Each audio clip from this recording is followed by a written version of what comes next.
Vítajte späť po reklame. V dnešnej reportáži vám predstavíme malú dedinku v srdci Oravy. Vítajte v Zubrohlave. Je to malebná dedinka na severe Slovenska. Obec Zubrohlava má 2210 obyvateľov k dnešnému zhruba dňu. Rozširovali sme celé územie o nejakých, možno ešte nejakých 500 parciel. Nachádza sa tu viac športovísk.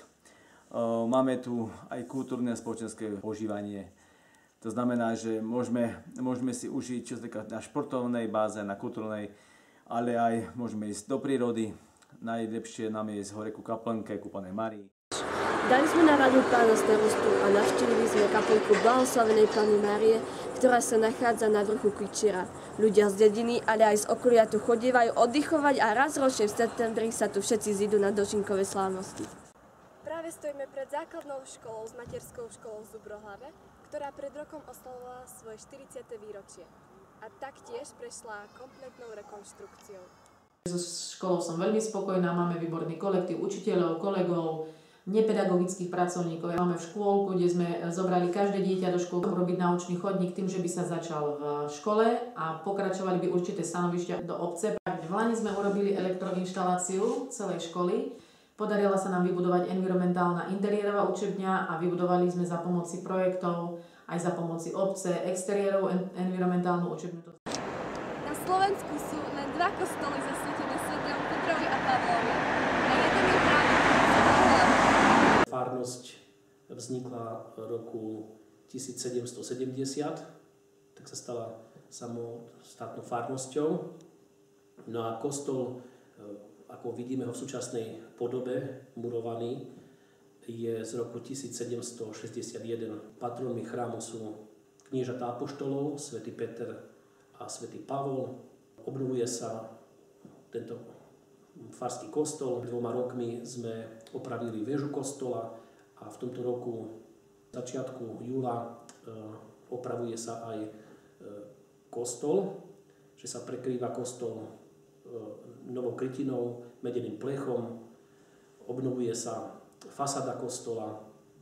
Čo sa týka tej pastoračnej stránky, tak myslím si, že mnohí ľudia ako pekne žijú po náboženskej stránke.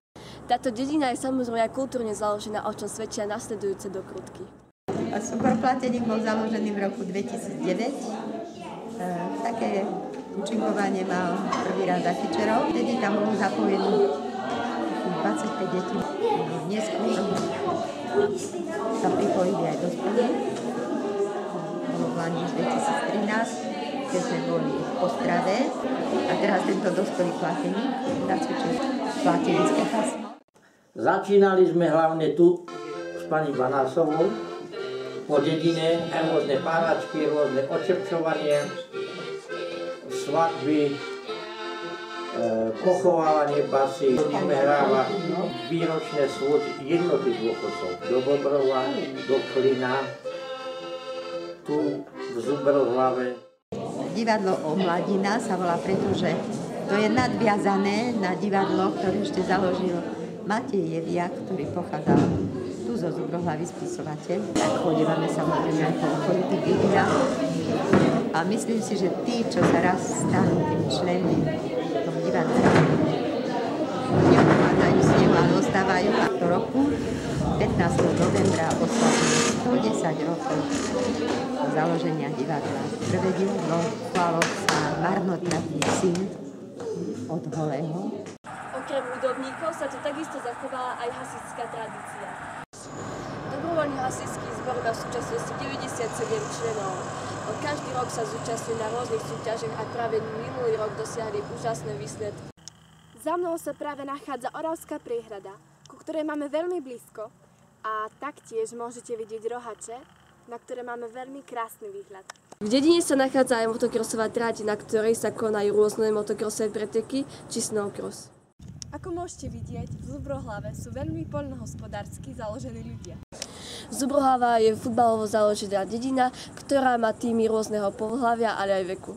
Pre televíziu L Lívia Červenová a Anna Vojtašaková.